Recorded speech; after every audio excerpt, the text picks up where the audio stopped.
এই যে যাচ্ছি আমরা হাওড়া থেকে দীঘা, ট্রেনে আছি। আমরা দীঘায় নেবে তোমাদের জানাবো কীভাবে মন্দিরে যেতে হয়, কীভাবে কম পয়সা হোটেলে যেতে হয়, হোটেল পাবে তোমরা কম পয়সায়, আমরা সব জানাবো। এখন আমরা হাওড়ার ট্রেনে থেকে দীঘায় যাচ্ছি। এই যে দীঘায় আমরা নেমে গেছি, এখন দীঘা স্টেশনে নেমে গেলাম। এবার আমরা যাব হোটেলের দিকে। এই যে আমরা দীঘা স্টেশন থেকে এবার বেরোবো, এইখান থেকে বেরোনোর গেট, আমরা দীঘা ঠিক বাইরে চলে যাচ্ছি। এইবার এই যে মন্দির থেকে রাস্তায় যাওয়ার জন্য, মন্দির যাওয়ার জন্য এরকমভাবে একটা রাস্তা তৈরি করা হয়েছে। এইভাবে যাবেন, এই যে মন্দির, হ্যাঁ এই যে মন্দির, হ্যাঁ এরকমভাবে যেতে হবে। গিয়ে বাকিটা দেখাচ্ছি তোমাদেরকে, গেট, মেন গেট থেকে কিভাবে ঢুকতে হবে। এই যে মেন গেট, এখান থেকে ঢুকতে হবে, এখান থেকে ঢুকতে হবে মন্দিরে। চলো এবার ঢোকা যাক মন্দিরে। এই যে মন্দির, গেট থেকে ঢুকে গিয়ে এইভাবে ঢুকতে হবে মন্দিরের মেন গেট।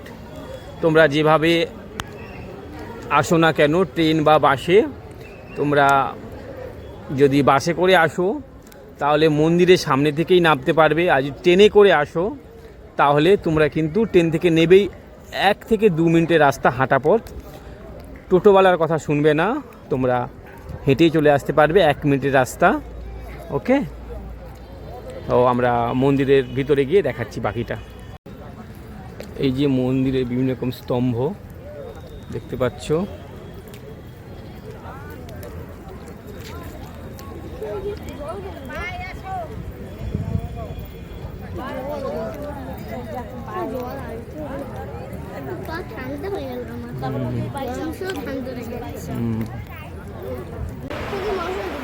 এটা হচ্ছে একটা পদ্মপুকুর, এটা পদ্মপুকুর। আমাদের ঠিক ঢোকার প্রথম গেট থেকে ঢুকেই দেখবে পদ্মপুকুরটা দেখতে পাবে।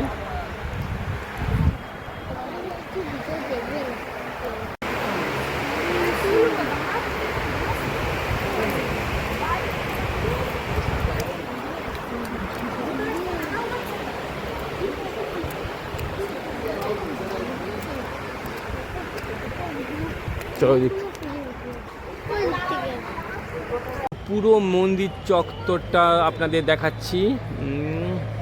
এই হচ্ছে মেন গেট, এই যে পুরো মন্দির।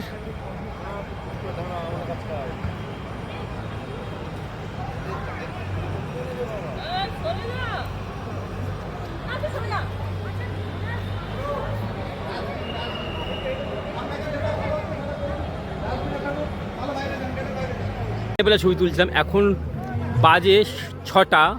পুরো মন্দিরের লাইট জ্বলে গেছে, দেখুন কি সুন্দর লাগছে। মন্দিরে লাইট জ্বলার পর পুরো প্রকৃতিটা দেখাচ্ছি। এই দেখো মেন গেট,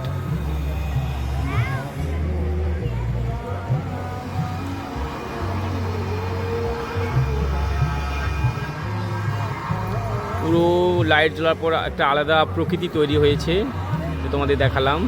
রাত্রের জগন্নাথ মন্দিরের প্রকৃতি এইভাবেই আপনারা দেখতে পাবেন। আমি তো এইবার আমার রাতের থেকে বেরিয়ে যাব, তোমরা কিন্তু এসে এইভাবে একটা সুন্দর প্রকৃতি দেখতে পারবে। রাতের মেন গেট, ঠিক এখান থেকে ঢুকে এইভাবে এসে এই মন্দিরের পুরো লোকেশনটা দেখতে পাবে। এই হচ্ছে মন্দির, পুরো মন্দির, এই যে মন্দির পুরো দীঘার জগন্নাথ মন্দির, রাত্রের প্রকৃতি।